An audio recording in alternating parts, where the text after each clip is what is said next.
সুকান্ত মজুমদার কেন্দ্রীয় প্রতিমন্ত্রী হচ্ছেন এমনই সংবাদ জেলাতে চাউর হতেই দলীয় কর্মী সমর্থকরা একদিকে যেমন ব্যাপক আনন্দে মেতে উঠলেন, ঠিক পাশাপাশি সুকান্তবাবুর মায়ের মুখে একটু ভিন্ন সুর। ছেলেকে পূর্ণ মন্ত্রী করলে আরো বেশি ভালো হতো। তবে প্রধানমন্ত্রী নরেন্দ্র মোদী সহ অন্যান্য নেতৃত্বদের ধন্যবাদ জানিয়েছেন তার ছেলেকে এই জায়গায় যোগ্য ভাবার জন্য।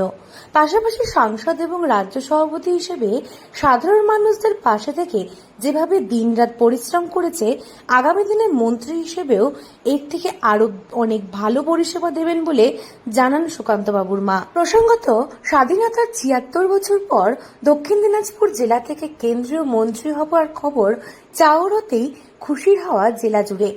বালুরঘাট থেকে দ্বিতীয়বারের সাংসদ সুকান্ত মজুমদার তৃতীয়বার প্রধানমন্ত্রী হিসেবে শপথ গ্রহণ করেন নরেন্দ্র মোদী। তার আগে দিল্লিতে তার বাসভবনের চা চক্রে যোগ দিলেন বিজেপি রাজ্য সভাপতি সুকান্ত মজুমদার।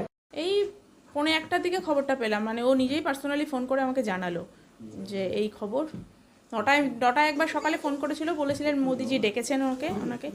তারপরে তুই 12:15 সাড়ে 12টার দিকে খবরটা পেলাম আর কি। অসম্ভব ভালো লাগছে, ভীষণভাবে আপ্লুত, কারণ আমাদের একটা পিছিয়ে পড়া জেলা থেকে একজনকে ডেকে মোদিজি যে এই সম্মানটা দিয়েছেন, এতে অবশ্যই আমরা ভীষণভাবে আনন্দিত এবং সমগ্র জেলাবাসীর কাছে আমি ওর এই জয়টাকে উৎসর্গ করছি, কারণ তারা পাশে না থাকলে ও আজকে হয়তো এই জায়গাটায় যেতে পারতো না।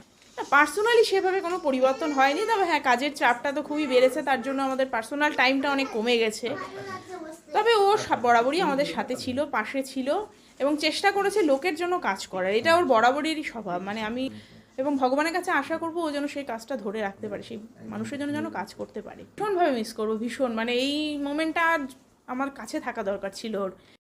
মোদীর মন্ত্রিসভার এবার বঙ্গ বিজেপি থেকে জায়গা পাচ্ছেন বালুরঘাট থেকে সম্প্রতি জয়লাভ করা সুকান্ত মজুমদার।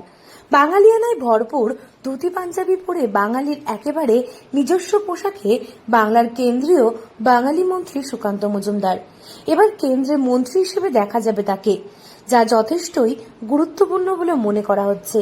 কারণ বিভিন্ন প্রকল্পে রাজ্যের বকেয়া টাকা নিয়ে বারবার হুঁশিয়ারি দিতে শোনা গিয়েছে সুকান্তকে। তাই সুকান্ত কেন্দ্রে মন্ত্রী হলে রাজ্য সরকারের সঙ্গে তার সমীকরণ কি হয় সেদিকেও তাকিয়ে সকলে।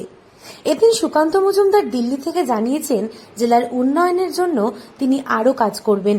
পাশাপাশি জেলার যোগাযোগ ব্যবস্থাকে অত্যাধুনিক মানে করবার ক্ষেত্রে তিনি অগ্রণী ভূমিকা গ্রহণ করবেন। ভালোই লাগছে। আর এই তো একটু আগে খবর পেলাম, টিভিতে দেখলাম, খুবই আনন্দ লাগছে আমার। ছেলেটা বাড়িতে থাকলে আরো ভালো হতো। না, এখনো হয়নি, রাত্রে কথা হয়েছিল কালকে। এই হচ্ছে ও শান্তনু ঠাকুর, ওনাকে আর সুকান্ত মজুমদার আমার ছেলে, তাকে ডেকে নিয়ে কথাবার্তা বলছিলেন, এইটুকু শুনলাম। খুশি হতাম, ও যদি পূর্ণমন্ত্রী হতো বেশি খুশি হতাম। খুব মানে যে কাজটা করে ছোটোর থেকেই খুব মন দিয়ে কাজটা করে।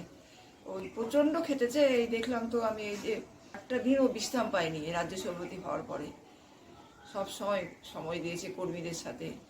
এদিন প্রধানমন্ত্রী সহ মোট ৭২ জন মন্ত্রী শপথ নিয়েছেন। তবে কে কোন মন্ত্রকের দায়িত্ব নিচ্ছেন তা এখনো বন্টন হয়নি। এদিন সুকান্ত মজুমদার কেন্দ্রীয় মন্ত্রী হবার খবর জানার পরেই বিকাল থেকেই জেলা বিজেপি কার্যালয়ের সামনে প্রচুর কর্মী সমর্থকদের ভিড় লক্ষ্য করা যায়। এরপর জেলা কার্যালয়ের সামনে থেকে একটি বর্ণাঢ্য র্যালির আয়োজন করা হয়, সেটি গোটা বালুরঘাট শহর পরিক্রমা করে। এদিন কর্মী সমর্থকরা নিজেদের মধ্যে গেরুয়া আবির খেলার পাশাপাশি পথ চলতি মানুষদের মিষ্টিমুখ করান। দক্ষিণ দিনাজপুর থেকে সুস্মিতা গোস্বামীর রিপোর্ট, লোকাল 18 বাংলা।